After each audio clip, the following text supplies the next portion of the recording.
Hello and welcome to Family Game Night. I am your host Emily with Firefly Toys and Games, and thank you so much for joining me today. So we're going to try again. We've had some technical difficulties over the last couple of weeks, but we're going to try to show you again Shifting Stones by Gamewright Games. So let's go ahead and take a look. So Shifting Stones is all about being able to maneuver and manipulate the stones in front of you as well as possible by the end of the game. So Shifting Stones, this is the front of the cover by Gamewright Games. It's a really good game. So let's just go ahead and let me explain how this works. So we went ahead and set up to start the game. You're going to have a pile of stone cards over here, and we have a total of 9 stones laid out. These are going to be double-sided. Now, each of us are going to obtain a tile guide, which on the back is going to be our turn actions. But let me tell you about the tile guide. All of these tiles are double-colored. So on one side, they're one colored, on the opposite side, they're another. So the yellow is a black on the opposite side. The purples are going to be teals and vice versa, and the whites are going to be greens and vice versa with that one as well. Now, on our turn actions, there's going to be several different things you can do, and you can do as many as you want to complete your turn. You can shift stones, which means that you discard a card from your hand and change the location of a stone, making it adjacent or diagonally. It does not move diagonally. You cannot move more than one space. You also have flip stones, so if you see that there is a color that you need to fulfill, like let's say the red is here and I need this to be an orange, I can flip as long as I discard one of my stone cards in my hand. These are our objective cards, and that will turn it over and fulfill another objective.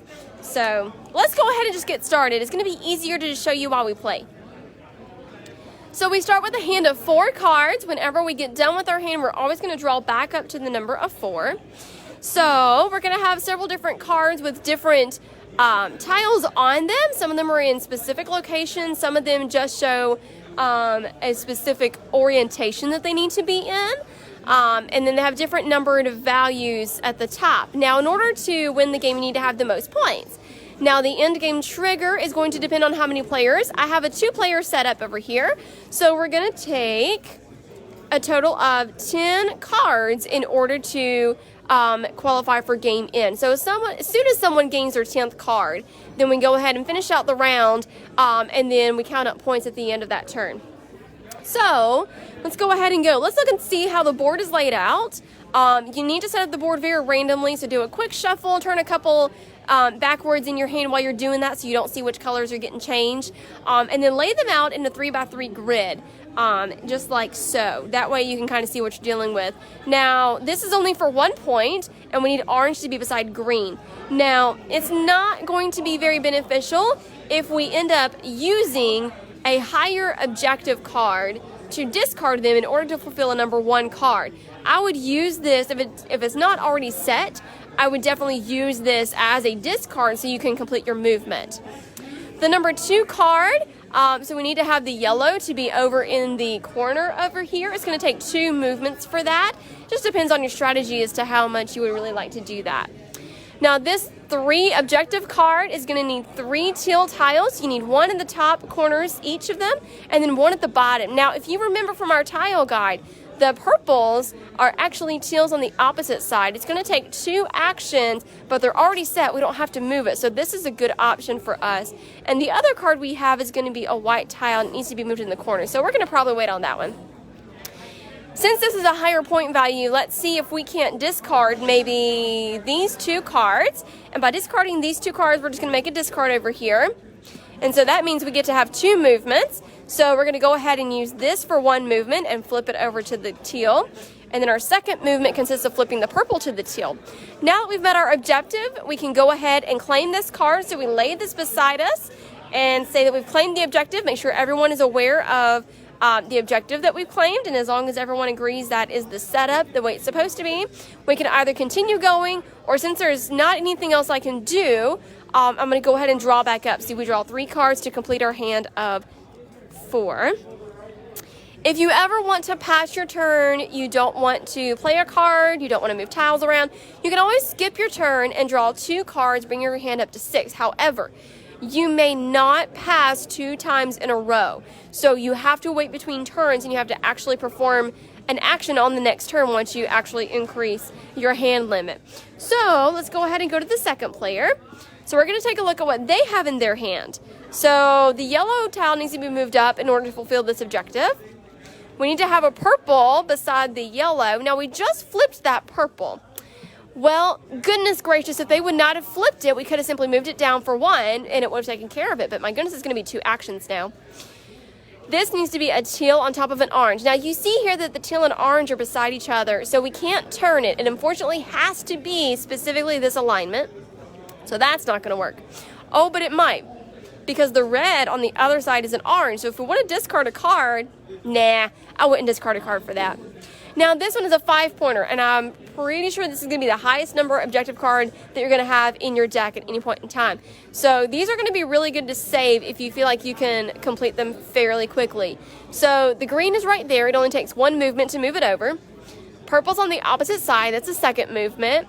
White's already in this corner, and the teal is right next to it. So it is going to be about 3 actions. And I get 5 points out of it. That's a deal for me. So let's go ahead and just do 1 at a time. So we're going to discard 1.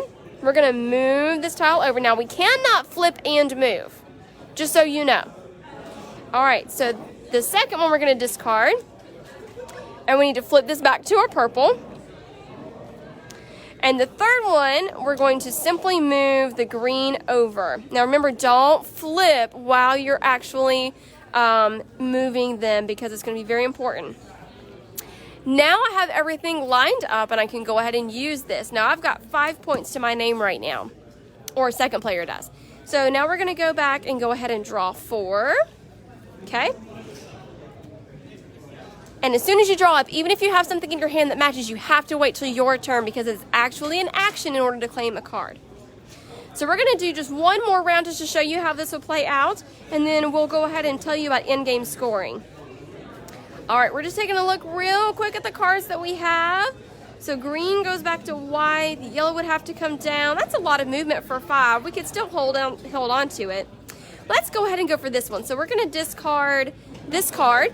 We're going to move the white up, and we'll go ahead and claim this card. And let's just go ahead and stop right there. So we'll go ahead and draw up. And we'll go on to second player's hand. Let's see what they've got. Lots of 1s. Okay, so is there anything that's lined up right now as it sits? It doesn't look like it. However, this is a purple, so we can easily discard 1 and flip it to purple and gain that point real quick. Let's see if there's another one. It doesn't look like it. So we can stop right here and draw up as well.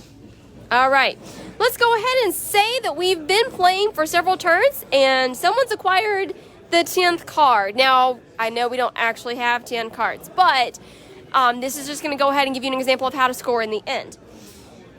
When you're ready, go ahead and pull your cards out. You're going to need to go ahead and count. So each person is going to count the number of cards they have. Second player has 6 points, and the first player has 5 points. So clearly, it looks like second player is the winner. So you would be the winner of Shifting Stones. It's a very easy game to play. I love the strategy involved of being able to maneuver the tiles. You do have to watch, because in between turns, especially if you have more than 2 players, the stones could shift quite tremendously from one turn to the next by the time it gets back around to you. So being careful on how you play your cards, which ones to hold, which ones to use, definitely comes into play with a lot more players. But I've really enjoyed Shifting Stones, and I really hope that you all get a chance to grab the copy of this game and play it for yourselves as well.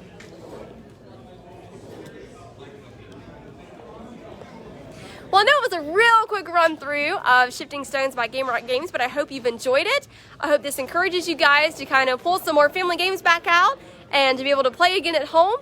We're going to continue doing virtual for a while, but we do hope to open things back up soon. So keep watching our website, social media posts, and things like that as we begin to see what happens in the near future. So I hope you guys have a wonderful weekend, and thank you so much for joining me this week. Look forward to hopefully seeing you all next weekend at 5 o'clock for our family game night. Bye!